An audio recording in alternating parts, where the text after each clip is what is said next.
Orígenes de la civilización adámica, libro 2, capítulo 18. Libros vivos.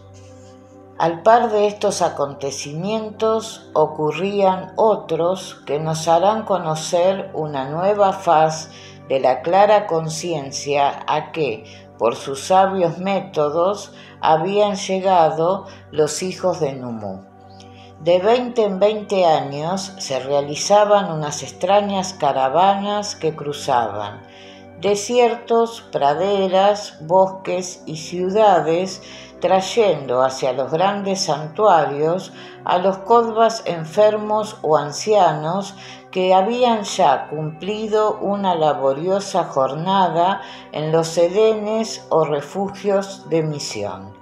Estaban justamente en una de esas veintenas y los kodvas ancianos eran conducidos con los más grandes cuidados y precauciones al santuario por ellos elegidos para terminar su vida terrestre, sabiendo todos ellos que la paz era la residencia habitual del Verbo de Dios.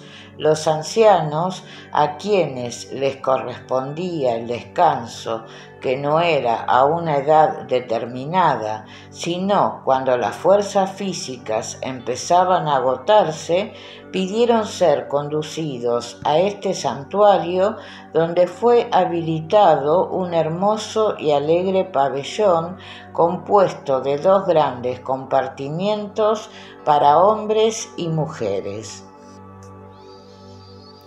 Los ancianos llegados a esta situación eran ya considerados como algo muy superior y se les llamaba libros vivos. Tenían libre entrada en todos los pabellones, en todas las dependencias de los santuarios, así fueran de hombres como de mujeres. Podían dedicarse a lo que fuera de su agrado y solo tenían la obligación de dictar a un joven kodva que se les designaba como secretario todo cuanto les había ocurrido en la vida que estaban por terminar. Dado pues que la veintena terminaba por entonces, llegaban continuamente a La Paz pequeñas caravanas conduciendo ancianos y ancianas de túnica azulada que venían a engrosar los rollos de papiro del archivo de las edades con las largas narraciones de sus vidas como hombres y de sus combates como espíritus. La paz debe vestirse de fiesta como una desposada que ve la gloria del esposo, decía Boindra al celebrar la fecha con la llegada de la primera caravana que traía a los viejecitos que volvían como vuelve el soldado cubierto de heridas, pero también de gloria, según el pensar de los humanos, después de una penosa campaña. Son nuestros mártires, son nuestros santos, exclamaban los kodvas jóvenes. Son en verdad libros vivos en que ha escrito la eterna energía sus mandatos soberanos, sus designios supremos, su voluntad invariable. Y era que los jóvenes se cambiaban mutuamente sus impresiones al ir recibiendo los dictados de aquellos heroicos viejecitos cuyas vidas eran una serie interminable de sacrificios, de inmolaciones y de vencimientos.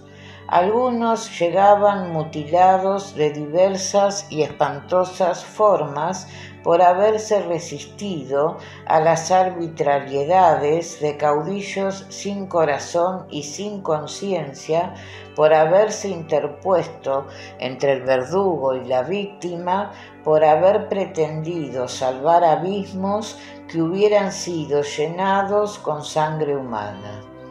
Cuando sonaba por las tardes el toque de descanso y los kodvas se derramaban por los parques como aves fatigadas que sacuden su plumaje a los dorados resplandores del sol poniente, comenzaban las confidencias y los comentarios que en grupo de 2, de 3, de 4 o 5 se hacían los jóvenes que habían sido designados secretarios de los ancianitos que iban llegando.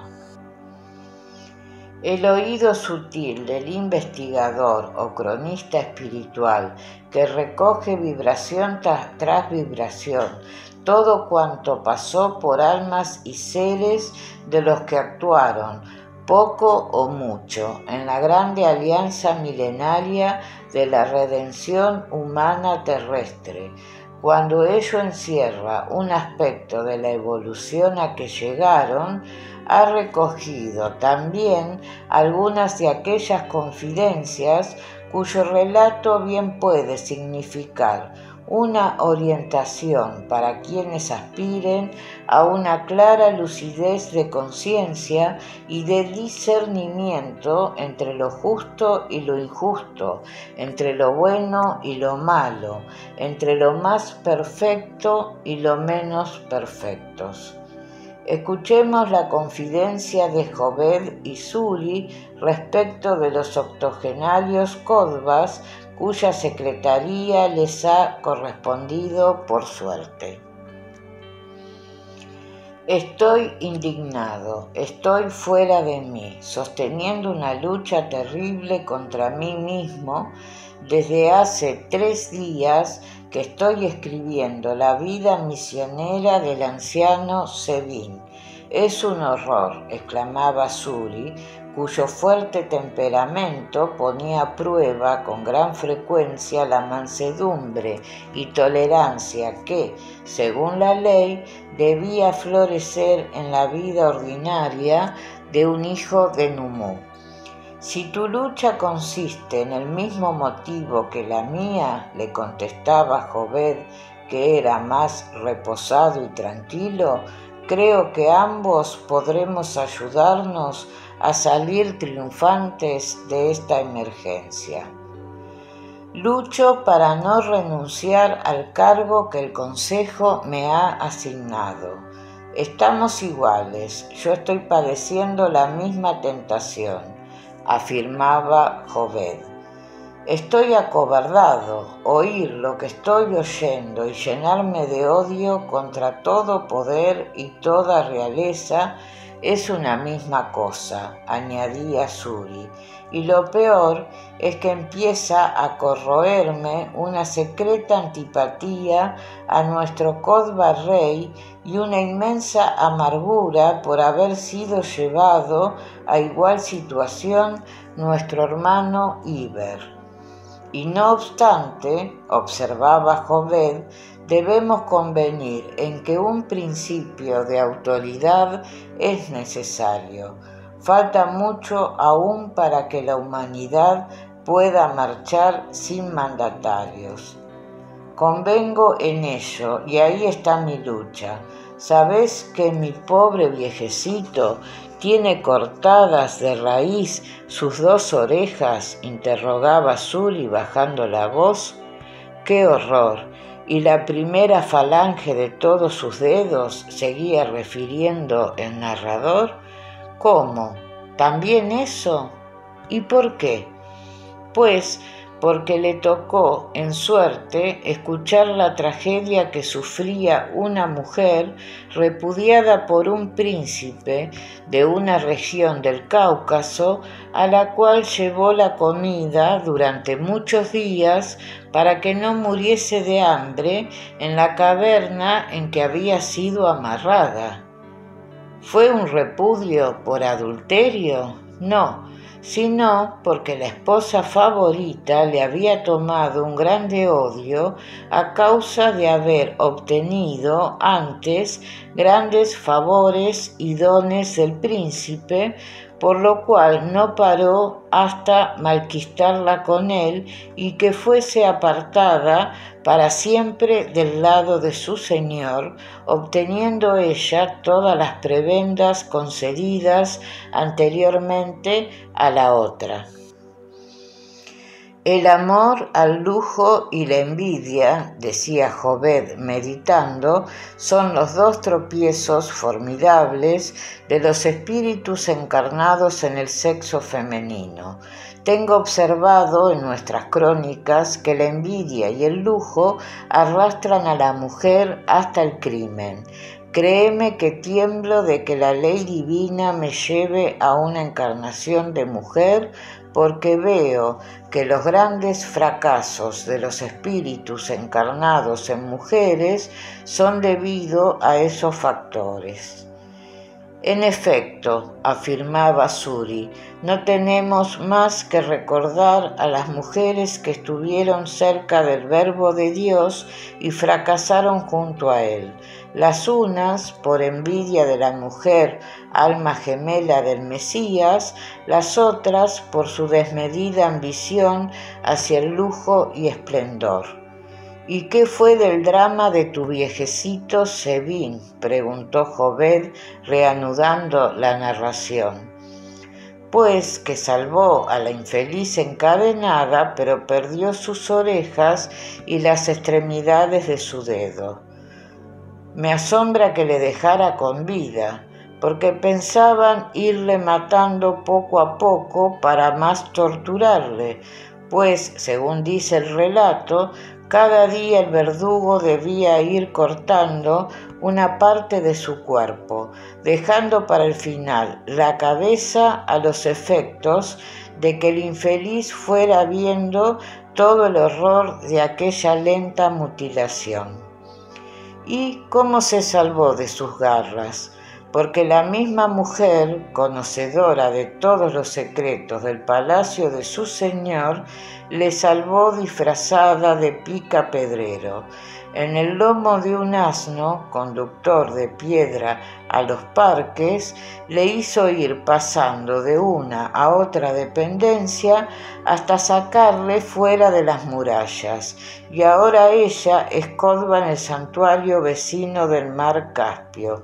Fue la recompensa que el heroico anciano recibió por su noble acción. Diríase que este ser trajo la misión de padecer por causa de los poderosos de la tierra, y no salgo de mi asombro al ver que no solamente no les odia, sino que les compadece. Es admirable. ¿Y qué aduce para ello? Pues dice que en su concepto el poder y la riqueza es el acicate de todos los egoísmos del espíritu y que solo los seres muy evolucionados triunfan en esa lucha tenaz y fortísima. En otra oportunidad fue vendido como esclavo por un príncipe que antes fue su amigo y padeció durante 6 años los más feroces tratamientos de un patrón de minas de cobre, que llegó hasta poner en su espalda una marca a fuego que aún conserva y que consiste en 2 puñales cruzados, que era el escudo de aquel señor. ¿Y esto por qué? Sabiéndose bien que su amigo el príncipe iba a mandar incendiar los campos de labranza de un caudillo vecino suyo para matar de hambre a toda su población, trató de disuadirle de tal idea y, no consiguiéndolo, influyó en los hombres que habían de provocar el incendio para que huyeran lejos del país sin obedecer al amo, dando lugar con esta demora a que la cosecha fuera recolectada y aquellas gentes no muriesen de hambre. Pasado esto, él mismo se lo dijo, creyendo que pasado el primer impulso de ira, reconocería que habría obrado mal. Le perdonó la vida, pero lo vendió como esclavo para que aprendiera, según él, a doblar la cerviz a las órdenes de un soberano. Pues mi lucha, respondió Jobed, viene y se me presenta en otra forma. Yo siento el deseo de rebelarme en contra del vínculo que establece la sangre entre los seres nacidos de un mismo seno y bajo un mismo techo. Hombre, eso es más difícil de arreglar aún en esta humanidad que parece ser un embrión abortado de quién sabe qué entrañas ciclópeas y que no tiene pies ni cabeza, decía Suri. En efecto, ¿cómo arreglar la vida terrestre sin vínculos de sangre? ¿Cómo impedir que estos vínculos se tornen cadenas que aprisionen tenazmente al espíritu, aun cuando éste quiera ser libre y volar? Verás, el relato más emocionante que me ha hecho mi viejecito Jandro es el de su juventud. Era el hijo mayor de una familia de regular posición, pero cuyos padres tenían ambiciones desmedidas de engrandecer sus tierras y aumentar sus ganados mediante las alianzas de los hijos con mujeres acaudaladas y, a ser posible, hijas de príncipes o jefes de tribu. Y lo mismo de las hijas mujeres con hombres de posición. El hijo segundo, hermano, como digo, de nuestro viejecito Jandro, estaba para enlazarse con la hija menor de un riquísimo caudillo de Zoar, dueño de las más valiosas minas de esmeraldas y diamantes de aquella región. Este hermano estaba leproso, pero aún no se manifestaba la enfermedad al exterior, y el padre se apresuraba a casarles antes de que la lepra fuera visible y fracasara por tal motivo su intento. Jandro, que estaba para casarse con otra rica heredera elegida por el padre, aconsejaba a sus progenitores de no hacer tan alianza, pues que al ser descubierta la horrible gangrena poco tiempo después, podía ocasionar gravísimos males para ellos mismos y para muchos otros seres. Jandro mantenía relación con nuestros Codbas de Zoar, donde se encontraba un tío materno suyo, nuestro hermano Nagai, fallecido hace años allá por los Pirineos, y le consultó el caso. La eterna justicia te alcanzará también a ti, le dijo el Codba, si te haces cómplice del crimen de tus padres. Unir un hijo leproso a una joven sana y fuerte que por ley tiene derecho a procrear una familia de sangre pura es matar a esa joven y a todos los hijos que de tal unión resultaren, porque todos ellos serán contaminados y a su vez difundirán la terrible enfermedad en muchas generaciones. Es como si tomaras veneno de áspid y lo inyectaras gota a gota en varios organismos, produciendo la ruina y la muerte en muchos seres que han recibido, como tú, el derecho a la salud y a la vida. ¿Qué he de hacer?, preguntó Jandro desolado. Si quieres tener derecho a ser contado entre los seres que se acercan a la luz divina, estás obligado a disuadir a tu padre y a tu hermano de la consumación de tal delito, y si ellos se obstinan, piérdelo todo, pero no pisotees la ley eterna ni tu propia conciencia. No hagas con tu hermano lo que no quieras para ti, dice la ley grabada por el Altísimo en todas las almas. ¿Les gustaría a tu padre y a tu hermano llevar a su tálamo nupcial una mujer leprosa solo porque ella satisfaciera su ambición de riquezas? No, ¿verdad? Y hasta serían capaces del crimen para libertarse de tal compañía. Pues el caso es igual.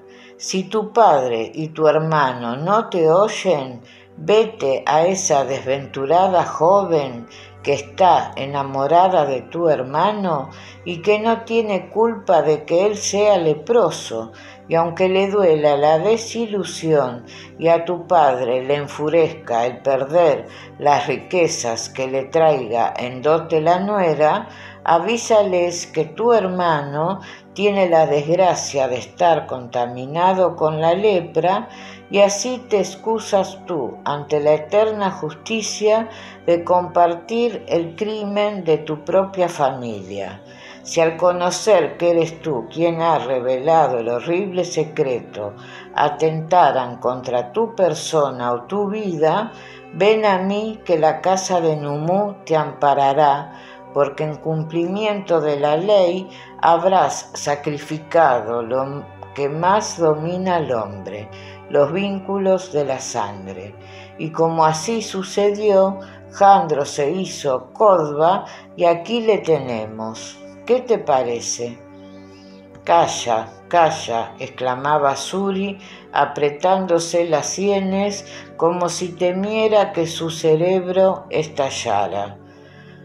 Humanidad, humanidad que todo lo llenas de lágrimas y de crimen. ¿Habrá de renegar a veces el ser hasta de aquellos que le dieron la vida? ¿Dónde se encierra el bien, la justicia y la verdad? ¿Dónde?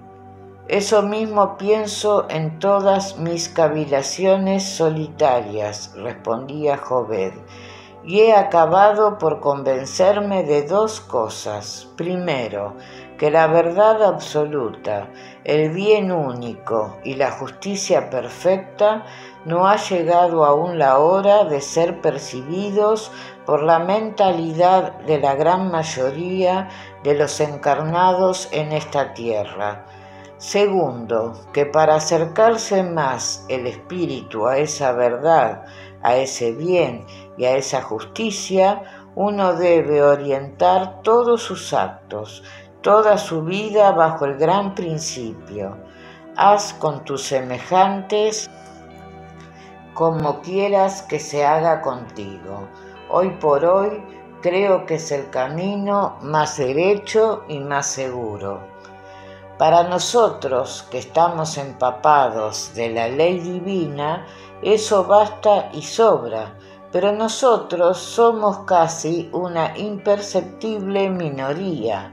En cambio, la gran mayoría de los seres terrestres juzgan un bien las riquezas y el poder y llaman mal a aquello que les impide tenerlo. Juzgan un bien la vida física y llaman mal, desgracia, desventura a la enfermedad y a la muerte. Por ejemplo, las gentes entre las cuales vivimos llaman hasta hoy horrible y espantosa desgracia al hundimiento de las 5 ciudades del valle de Shilin, y los ancianos que aún lo recuerdan tiemblan de espanto y lloran por los millares de víctimas de la magna catástrofe. Nosotros sabemos que de esas ciudades se vaciaba como el pus de un cáncer abierto toda especie de corrupción y las más horribles enfermedades, y juzgamos que su desaparición fue un beneficio divino por sanear moral y físicamente a la especie humana.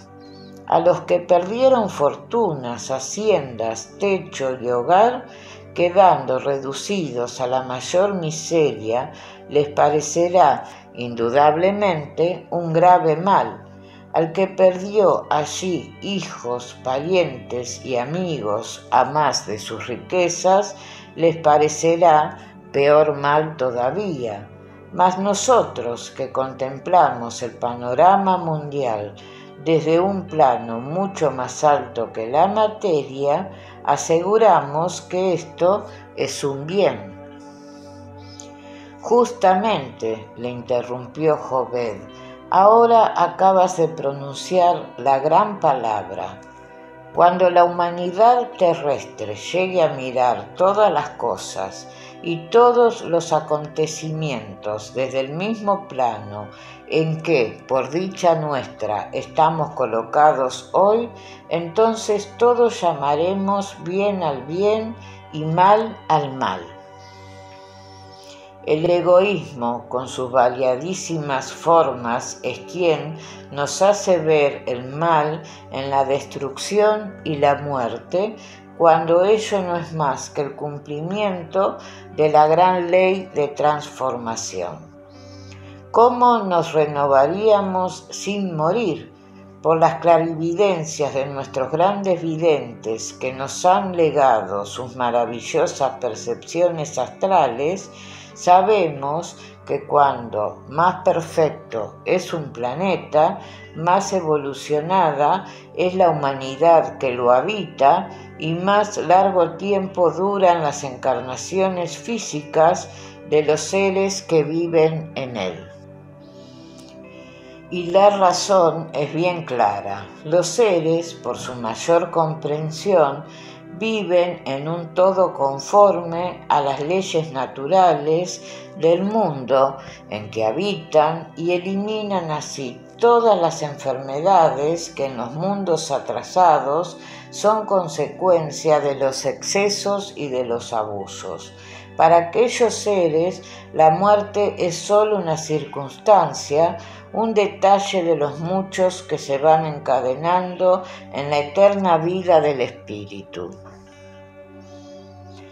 Entonces, continuó dialogando Suri, paréceme que debemos doblar la hoja y esperar siglos y siglos a que los hombres de esta tierra aprendamos a conocer el bien y el mal, la justicia y la injusticia, la verdad y la mentira.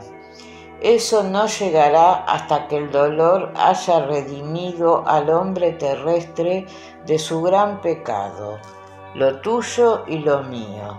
Entonces dime, Jobed, ¿de qué pasta son los hombres? Como nuestros viejecitos Jebín y Jandro hace tantos años supieron encontrar la verdad y la justicia, el bien y el mal, para sacrificar por ellos lo que es más querido al corazón del hombre.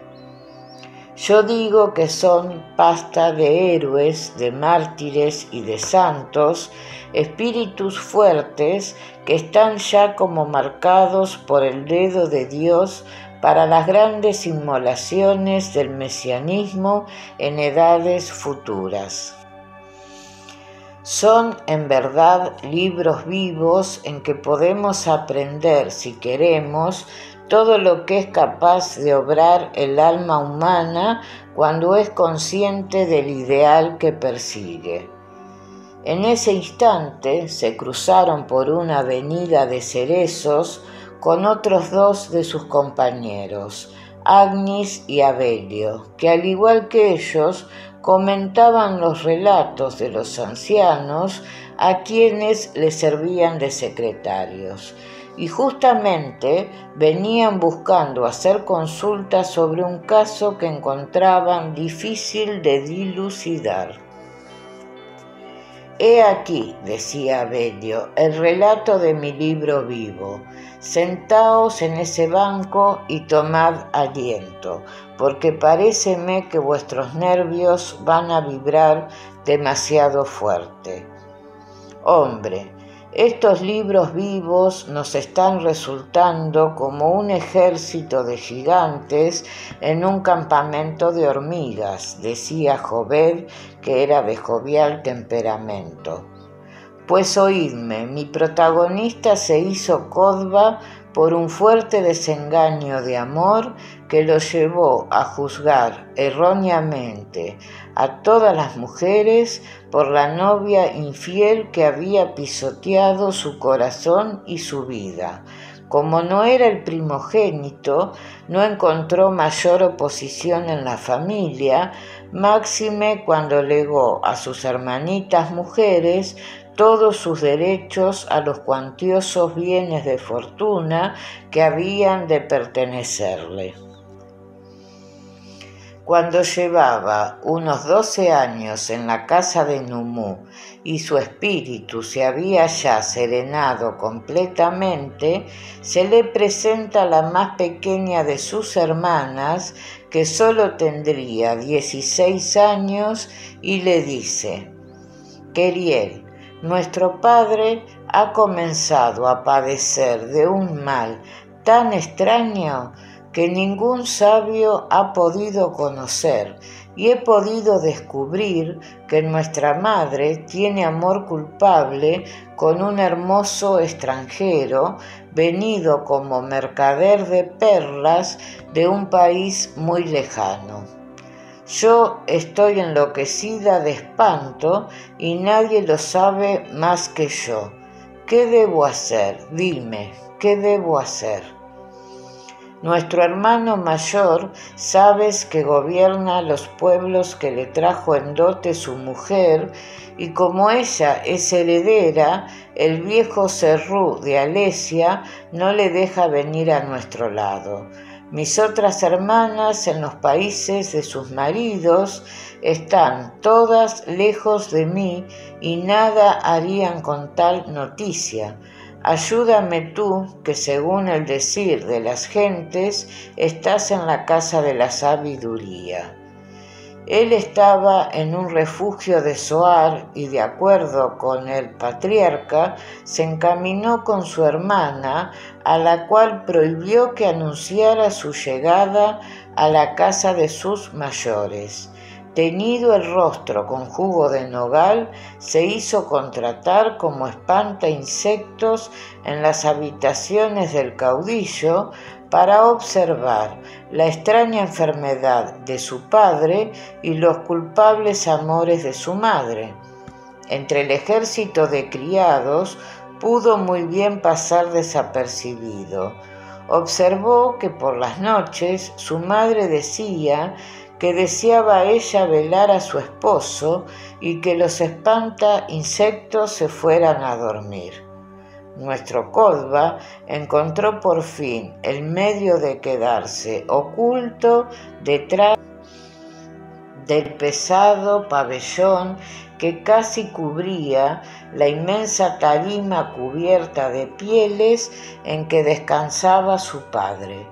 Vio que su madre entró llevando un abanico especial para hacerle viento, que no era ninguno de los usados por los siervos para ese fin, y la vio que mientras lo agitaba muy cerca del rostro de su esposo, ella se aplicaba disimuladamente a la nariz un pequeño pomito casi oculto por completo entre su mano cerrada. Aquel abanico derramaba un perfume delicioso, pero que de tal manera provocaba el sueño que él mismo luchaba contra aquella pesada sensación. Luego se sentía una fatiga, una gran dificultad en la respiración y casi un penoso ahogo. Era sin duda un activísimo narcótico cuyo abuso debía necesariamente ser mortífero al correr del tiempo. Dormida la víctima, vio a su madre pasar a su cámara particular, donde ya la esperaba el hermoso extranjero, mercader de perlas. Su madre era joven y hermosa, pues había tenido su primer hijo a los 13 años. «¡Horror!», exclamaba el hijo aterrado. ¿Cómo cayó en tal abismo su madre, la propia mujer que le dio el ser, que le acarició siendo niño? Adúltera y envenenadora. ¿Qué hacer, Altísimo Dios? ¿Qué hacer? Si callo para ocultar la deshonra y el crimen, mi padre morirá envenenado dentro de poco tiempo y entrará a gobernar estos pueblos el malvado aventurero, que así ha llevado hasta el crimen a una mujer que no era mala en el fondo de su espíritu. Si la denuncio, será condenada a morir por asfixia, emparedada en una caverna, juntamente con su compañero de delito. Mi padre es aquí el inocente, el justo. Su pueblo lo necesita para mantenerse en paz, tranquilidad y abundancia como hasta hoy. ¿Puedo pensar que él es un agente de la bondad divina para hacer evolucionar esta masa de seres iguales o inferiores que él, mientras que mi desventurada madre está labrando su desdicha y a la vez la de todo su pueblo? Y el angustiado Córdoba se retorcía de dolor, clamando a la eterna luz que le extinguiera la vida para no pasar el duro trance de entregar su madre a la justicia humana. Uno de los 10 fundadores se le apareció en lo más terrible de su angustia para decirle: «Valor, hijo de Numú, que el que no es capaz de pasar por encima de los vínculos de la sangre para cumplir con el deber, no es digno de llamarse hijo de Dios. Mirá», y le hizo ver 4 vidas anteriores de su madre, en que por debilidad amorosa habíase tornado criminal y perdido 4 encarnaciones. Para corregirse en esta vida, tu madre, continuó la visión, necesita todo el dolor y el espanto de esa tragedia a que su propio error le lleva. En sus 4 vidas anteriores, la piedad divina le concedió la ocultación de su crimen como camino para el arrepentimiento. Mas como éste no llega por medio de la misericordia, es necesario que llegue por la justicia.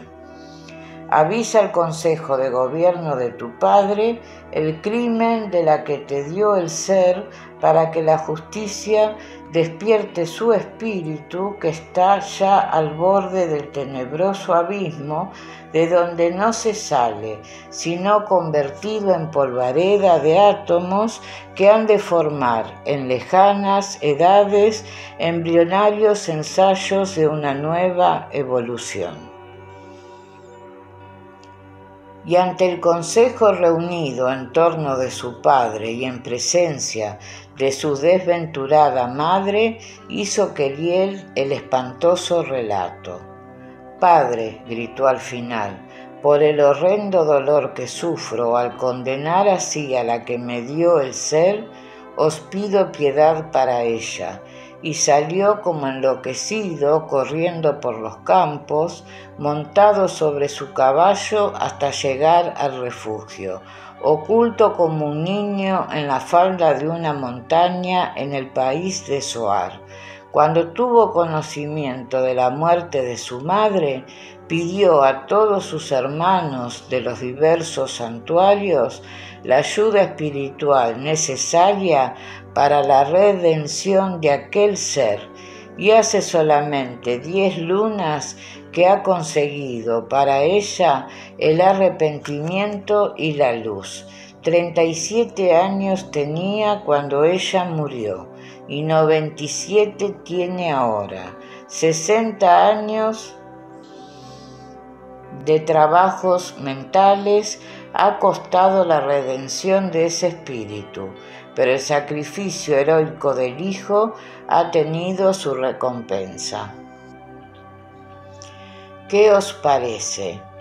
¿Pero fue condenada a muerte? No, sino a encierro perpetuo en atención a la súplica y al sacrificio del Hijo, pero murió al poco tiempo de tristeza y del abandono en que fue sumida a causa de su delito. El sol desaparecía ya tras de la verde muralla de encinas y de cedros que rodeaban al vasto edificio, y los codvas músicos comenzaron a preludiar el himno de la tarde, cuyas últimas notas debían coincidir con esa mística penumbra del día que termina y de la noche que llega.